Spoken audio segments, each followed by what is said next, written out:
ইন্নাল্লাহা ইয়াগফিরুয যুনুবা জামিআ ইন্নাহু হুয়াল গফুরুর রহিম।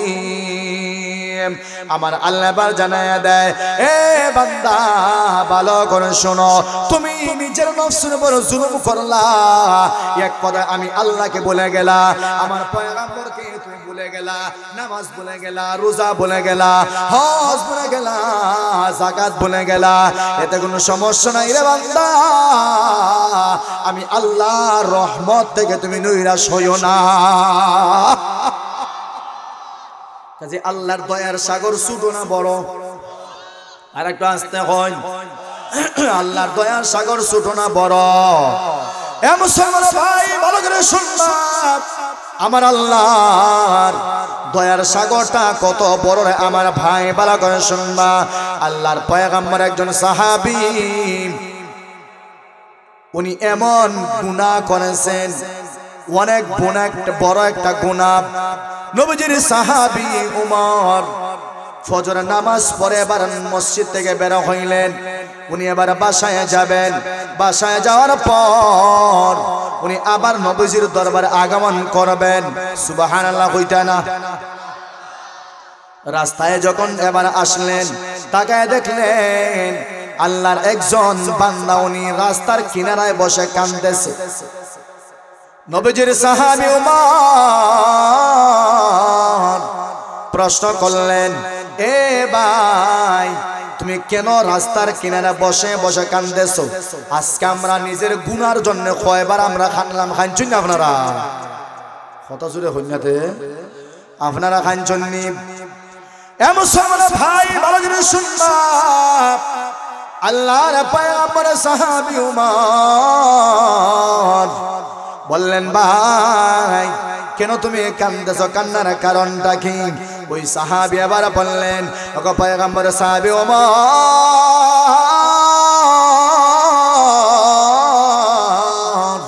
আমার কান্নার কারণ যদি জানতে চাও, আমারে আগে পয়গম্বরের দরবারে তুমি নিয়ে যাও। আমি খেনে খানতেছি রে, জানতে চাওনি? আমার নবীজির দরবারে তুমি লইয়া যাও। ভাই আমার আলোচনা আপনারা শুনবানি, মনোযোগ আসেনি ভাই? মেহেরবানি করে মনোযোগটা আপনারা রাখবেন আল্লাহর ওয়াস্তে। আমার ভাইয়ারা, ওমর ফারুক রাদিয়াল্লাহু তাআলা আনহু এবার বললেন, এ ভাই তাহলে চলো আমার সঙ্গে নবীজির দরবারে আমরা যাই। ওমর ফারুক এবার যুবককে নিয়ে গেলেন। যুবককে এবার বললেন, আরে যুবক তুমি এবার উঠানে দাঁড়াও, বাহিরে তুমি দাঁড়াও, আমি নবীজির ঘরের ভিতরে যাই, গিয়া দেখতে চাই আল্লাহর পয়গম্বর কোন হালতে আছেন। সুবহানাল্লাহ হইতা না? পিছনের বাইরে সুবহানাল্লাহ হইরা না?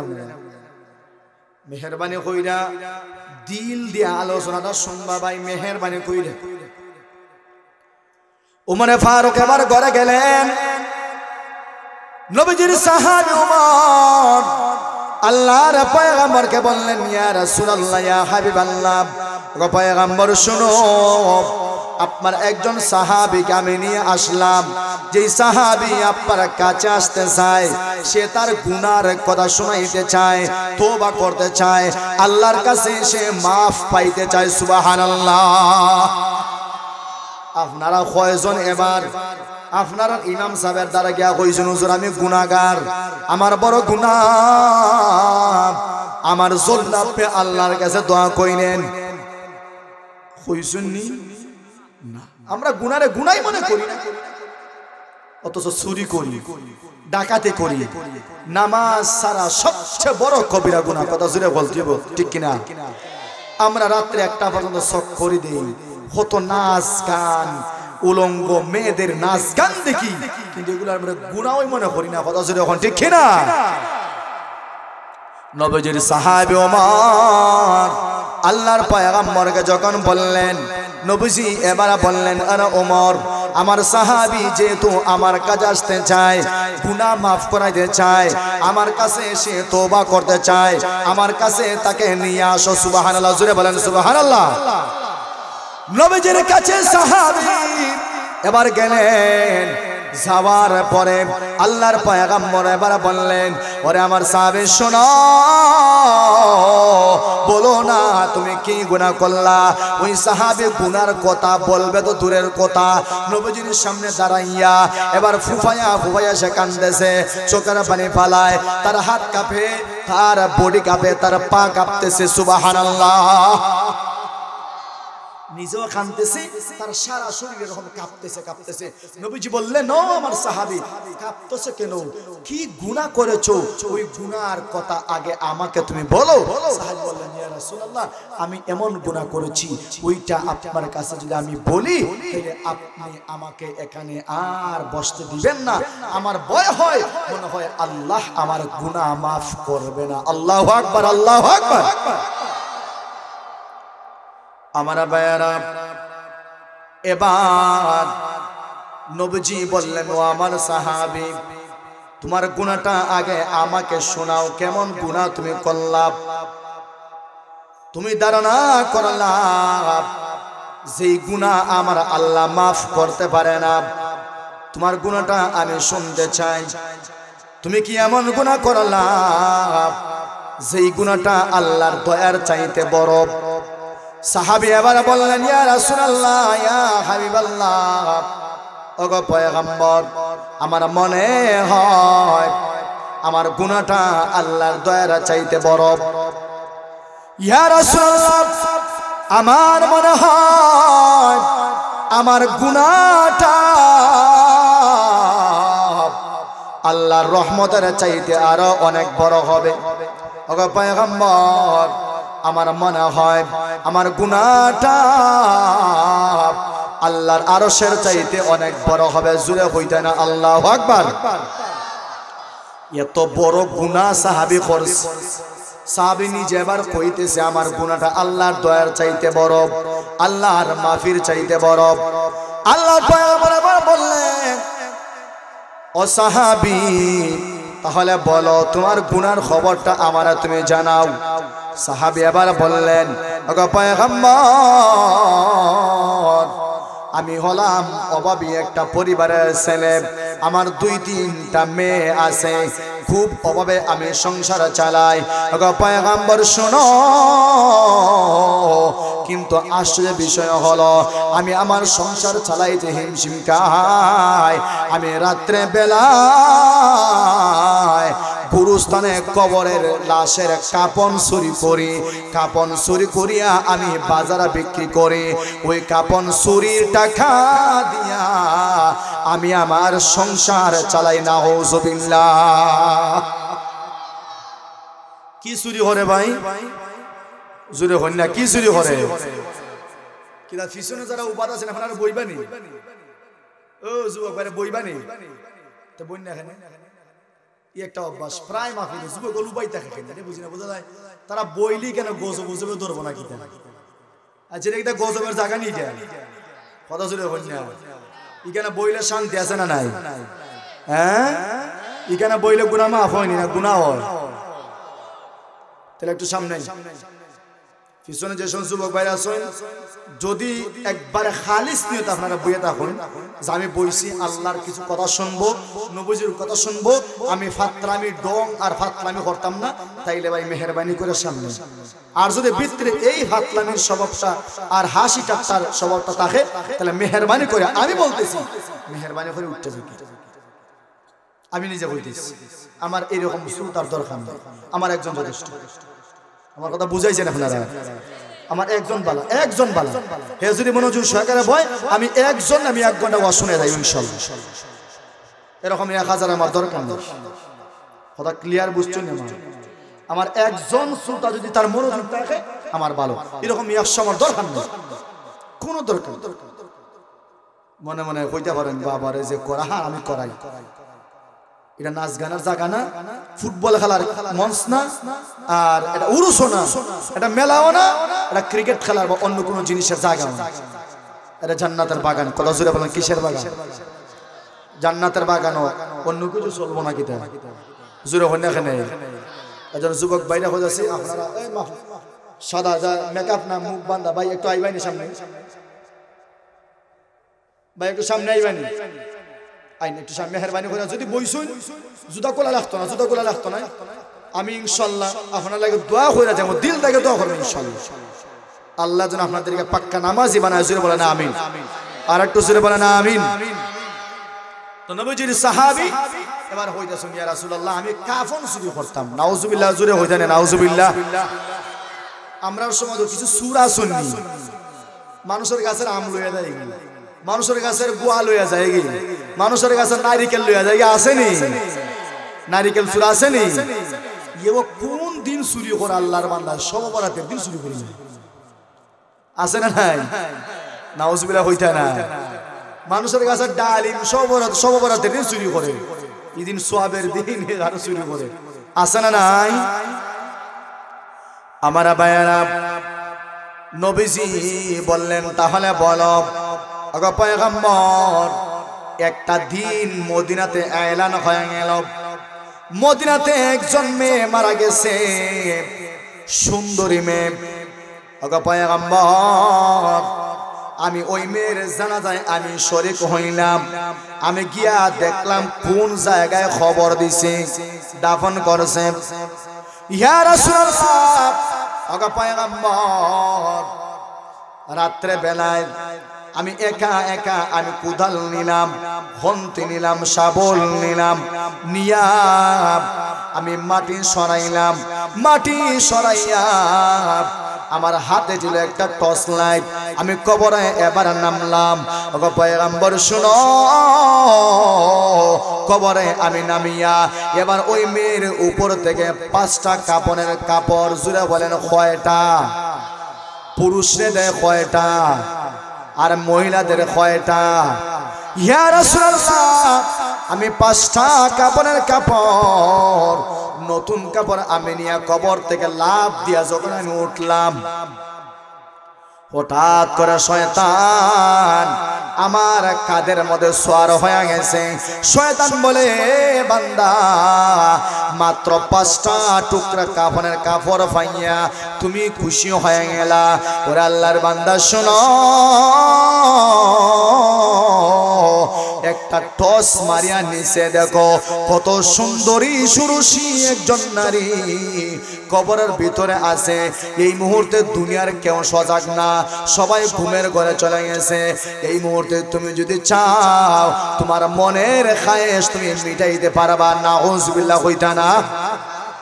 আর একটু শুনে বলেন নাউজুবিল্লাহ। ইয়া রাসূলুল্লাহ, ইয়া হাবিবাল্লাহ, ওগো পয়গম্বর, ভালো করে শোনো। এবার আমার ভিতরে তো খায়েশের জন্ম হয়ে গেছে। আমি এবার কবরে আবার নামলাম।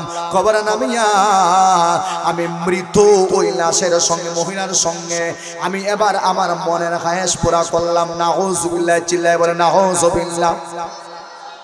আমি আবার কবর থেকে উঠলাম। উঠিয়া যখন আমি আবার সামনে আমার পাটা বাড়াই, হঠাৎ করে আমার কানের মধ্যে একটা আওয়াজ। আমার মনে হয় ওই মহিলা আমাকে ডেকে ডেকে বলতেছে, ওরে আল্লাহর বান্দা শোনো, তোর দিলের ভিতরে কি আল্লাহর ভয় নাই? তোর দিলের ভিতরে কি কবরের ভয় নাই?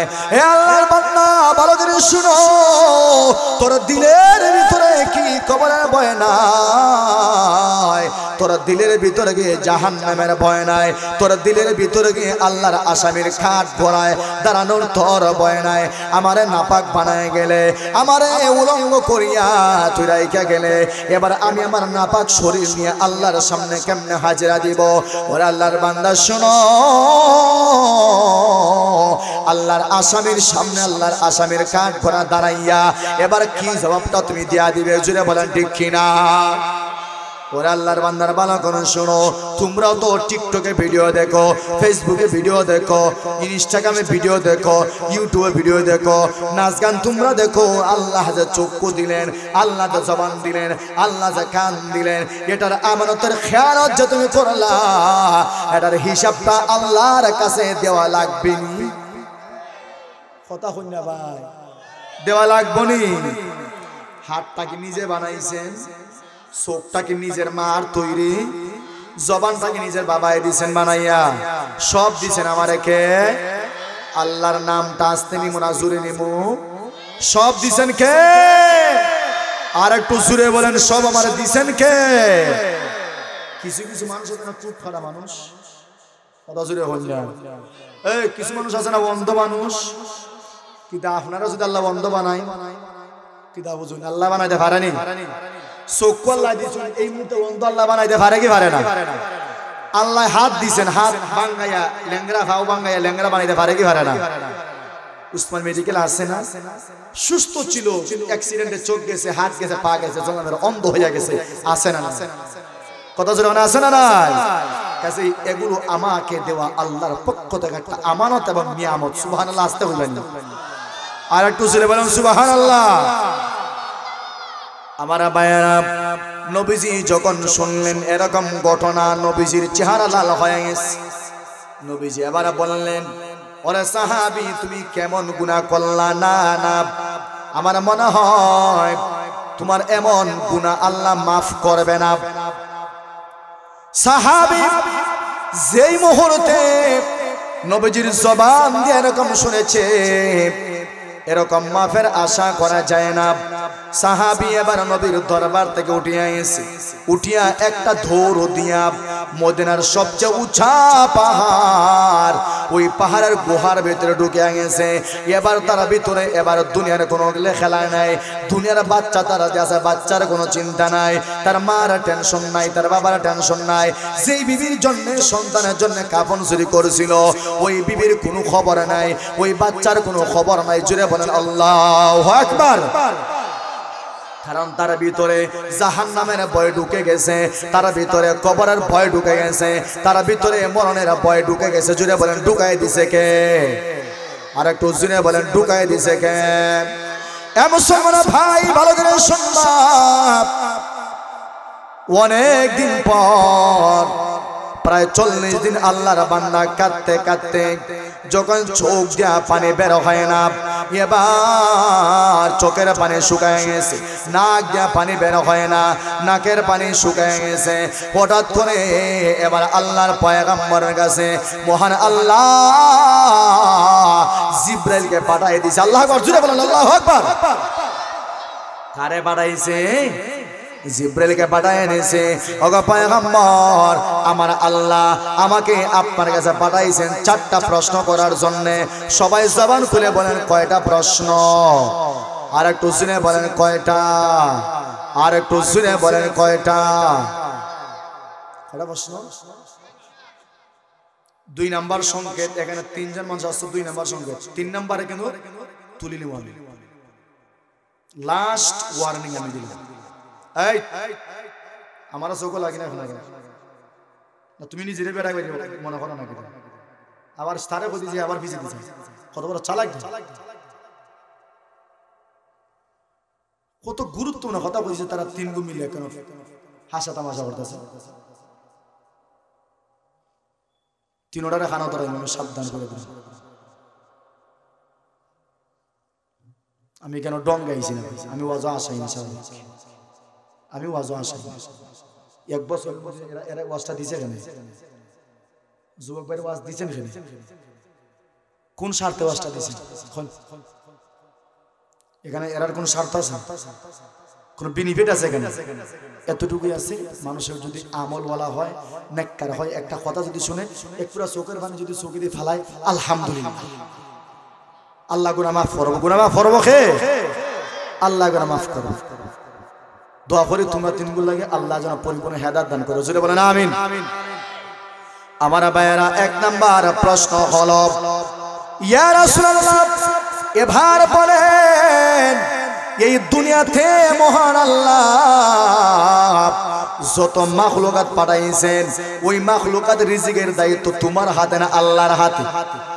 আর একটু জুলে বানান কার হাতে? আল্লাহ আমাদেরকে খাওয়ায় নাকি অন্যকে খাওয়ায়? আমাদেরকে খাওয়ায়। খেন ইয়া রাসূলুল্লাহ এবার বলেন নবীজি কইলা ও জিব্রাইল ভাই ইজাত প্রশ্ন কেমনে হইলো? আল্লাহ তো আমারও খাওয়ায়, আল্লাহ তো গোটা দুনিয়ার মাখলুককেও খাওয়ায়। সুবহানাল্লাহ কইতা না? ইয়া রাসূলুল্লাহ এই মাখলুকগুলার সৃষ্টিকর্তা আল্লাহ না আপনি? আর একটু জুলে বলেন কে? নবীজি আবার হতভম্ব হয়ে গেলেন, এরকম উল্টা পাল্টা প্রশ্ন কেন? এ ভাই জিব্রাইল ভালো করে শুনো, না না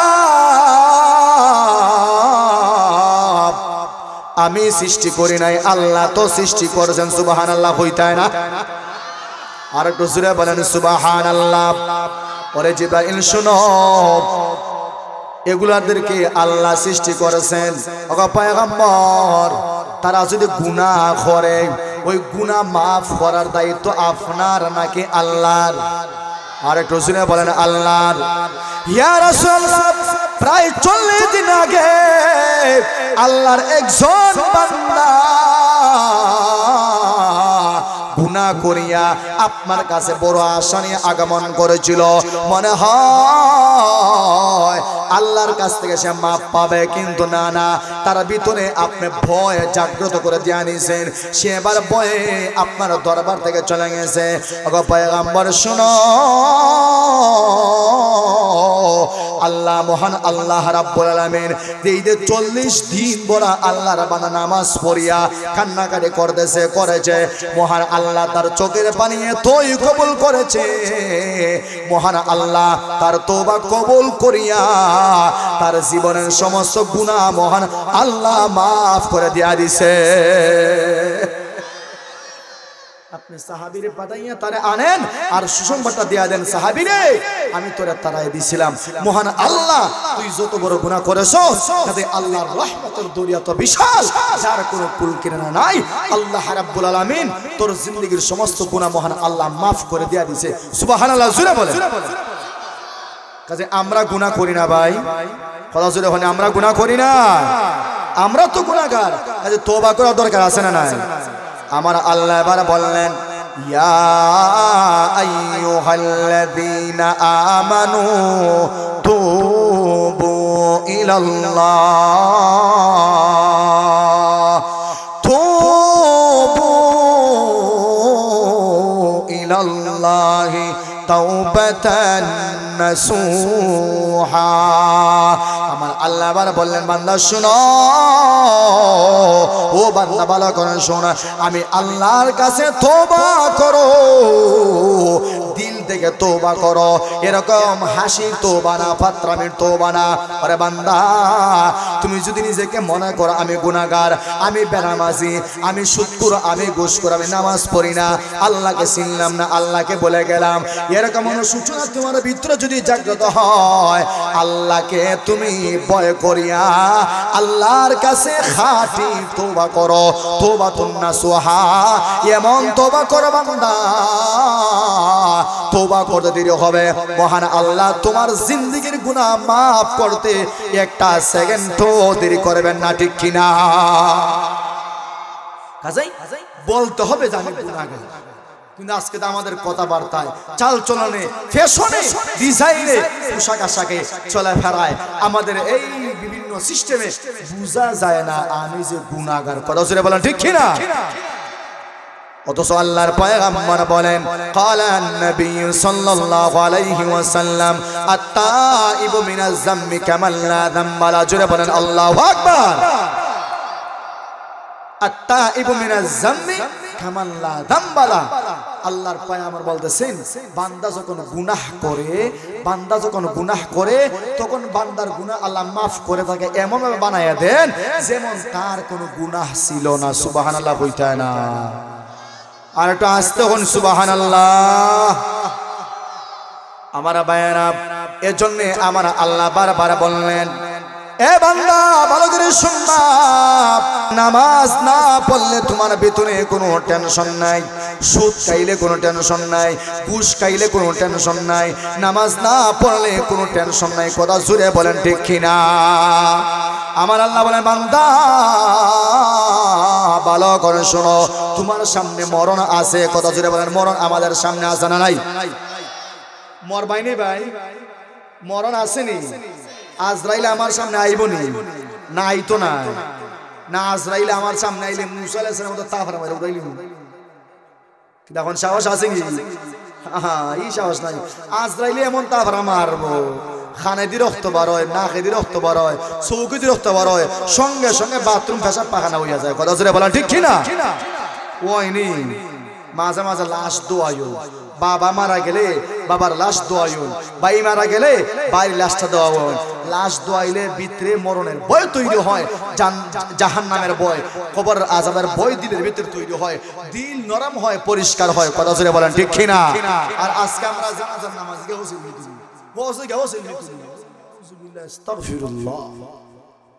সেলফি তুলে না, খৈবর গেও সেলফি তুলে। এরকম না ফরমান আছে না? না ফরমান আছে না? জানাজার নামাজে তার বাপরে দাফন করতেছে, তারপরে জানাজার নামাজে সেলফি তুলে। এত নাফরমান, নাউজুবিল্লাহ হইতা না? বুঝা গেল তার মরণ দেয় বিন্দু পরিমাণ কোনো টেনশন নাই। তার যে সামনে কবর আছে, তার সামনে হাসর আছে, তার সামনে মিজান আছে, ফুলসিরাত আছে, কিচ্ছু যে তার কোনো ভয় নাই। কথা জোরে বলেন ঠিক কিনা? এজন্য তওবা করব, খাঁটি তওবা। কি তওবা ভাই? এখন আমরা তওবা করলাম, কিন্তু তওবা কবুল হইল কিনা আমরা বুঝবো কেমনে? হ্যাঁ বুঝবেন, এতটুকু একটা আলামত হইল, তওবা করার পর যদি আপনি নামাজ না ছাড়েন, আপনি রোজা না ছাড়েন, আপনি সুদ ছাইড়া দিবেন, ঘুষ ছাইড়া দিবেন, একটা তওবা করার পরে আর গুনার কাজ আপনি করতেছেন না, বুঝা গেল মহান আল্লাহ আপনার তওবা কবুল করেছেন। সুবহানাল্লাহ। হয় আর যদি তওবা করার পরে আবার যে বেনামাজি সুদকুর রইলেন, গুসকুর রইলেন, হজ করার পরে আবার যে সুদকুর রইলেন, গুসকুর রইলেন, তওবা করার পর আবার যে গুনাহগার রইলেন, তাহলে বুঝা গেল আপনার তওবা আল্লাহ কবুল করছে না। কাজে আমরা তওবা করতে রাজি আছি ইনশাআল্লাহ। ভাই এমন মরণ হইব রে ভাই, একটা কথা ভালো করে আপনার বৃহত্তর এই গোয়ালা বাজার, সৈয়দপুর, এরপরে জগন্নাথপুর, বিশ্বনাথ, বালাগঞ্জ, এটা একটা লন্ডনী এলাকা। আমরা টাকা পয়সার কোনো অভাব নেই। কথা জোরে এখন ঠিক কিনা?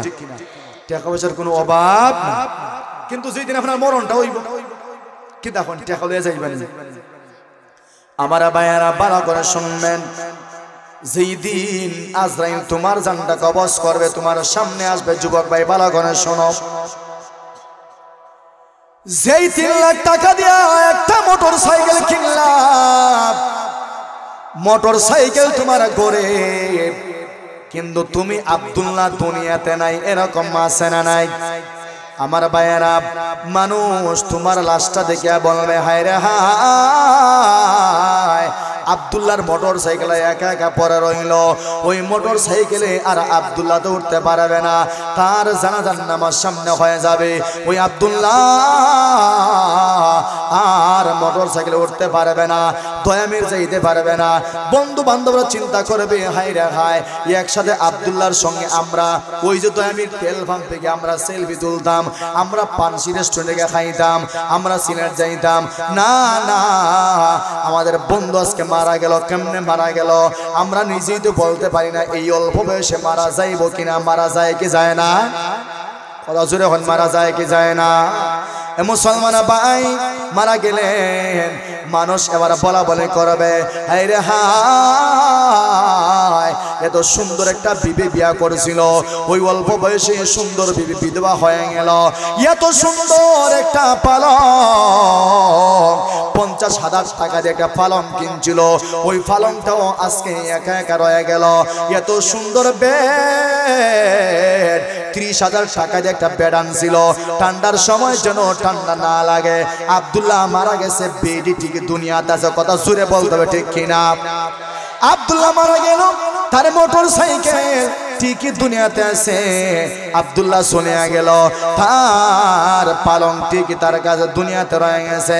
আব্দুল্লাহ মারা গেল রে ভাই, হাতের মোবাইলটা ঠিকই তার ঘরের মধ্যে রয়ে গেল। কথা জুড়ে বলেন ঠিক কিনা? আব্দুল্লাহ দুনিয়াতে নাই। জানাজার নামাজ আরম্ভ হয়ে যাবে। দৌত করার আগে আব্দুল্লাহকে যখন ভাই দৌত করবে, সে যদি নাফরমান হয়, সে যদি নাফরমান বেনামাজি হয়, আব্দুল্লাহ ডেকে ডেকে বলবে, ওরে আমার ভাই, আমারে আস্তে আস্তে দোয়াও, আমার হাতটা আস্তে নাড়াও, আমার পাটা আস্তে আস্তে নাড়াও।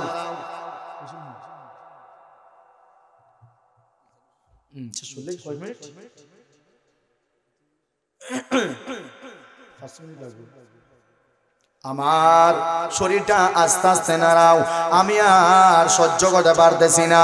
এর কারণ হলো আমাকে আজরাইলে এমন মারা মারছে, আমার হাতে ব্যথা করে, আমার পায়ে ব্যথা করে, আমার সারা শরীরে ব্যথা করে। এ মুসলমান ভাই, ভালো করে শুনবা, আজরাইলে এমন মারা মারছে যার কারণে সারা শরীরটা ব্যথা হয়ে গেছে। কথা জুড়ে বলেন ঠিক কিনা? এবার তার জানাজার নামাজটা হয়ে যাবে। ওই বেনামাজে জানাজার নামাজ পড়ার পর মাত্র তারে কবরে রাখা হবে। কবরে রাখার পরে মুনকার নাকির দুইজন ফেরেশতা আসবে কিনা? খরচরে হই না, কয়জন আসবে? তিনটা প্রশ্ন করবে। মার রাব্বুকা ওয়া মা দীনুকা ওয়া মান হাদার রাজুলুল্লাযী বুইসা ফীকুম ওমান হাদার রাজুলুল্লাযী বুইসা ফীকুম। এই তিনটা প্রশ্ন করবে, কিন্তু বেনামাজি হইলে বলবে লা আদরি লা আদরি লা আদরি, না না আমি তো কিছুই জানি না, আমি তো কিছুই জানি না। নাউযুবিল্লাহ হইতা না, কেনা জানতো না, কারণ নামাজের সঙ্গে তার সম্পর্ক ছিল না, মসজিদের সঙ্গে তার সম্পর্ক ছিল না, হাউজি বাম্পারের সাথে সম্পর্ক ঠিকই ছিল, নাচ গানের সাথে সম্পর্ক ঠিকই ছিল, নাচনেওয়ালি বেডির সঙ্গে চিকিৎসা সম্পর্ক ছিল। এরপর খেলা মেলা উরুস যত অপসংস্কৃতি আছে সব কিছুর সাথে তার সম্পর্ক ছিল। কথা জুড়ে বলতে হবে ঠিক কিনা? কিন্তু মাহফিলের সাথে তার সম্পর্ক নাই, আল্লাহর সাথে তার সম্পর্ক নাই, উলামায়ে কেরামের সাথে সম্পর্ক নাই, কোরআনের সাথে সম্পর্ক নাই। এই সম্পর্ক না থাকার কারণে কিয়ামতের মাঠে এমনকি কবরেও মহান আল্লাহ তোমার বলিয়া যাইব, এরপরে তোমার কবরে যে আযাবটা শুরু হইব ভাই, এই আযাব থেকে বাঁচার জন্য, এই গজব থেকে বাঁচার জন্য মেহেরবানি করে আল্লাহর কাছে তওবা করার দরকার আছে না নাই? তওবা করদানি আপনারা যতটুকু আলোচনা করলাম, আল্লাহ রাব্বুল আলামিন আমাদের সকলকে যেন মহান আল্লাহর কাছে, মহান আল্লাহর প্রতি খালেস তওবা করার তৌফিক দান করেন। সকলের জবান খুলে উচ্চ আওয়াজে বলেন আমিন।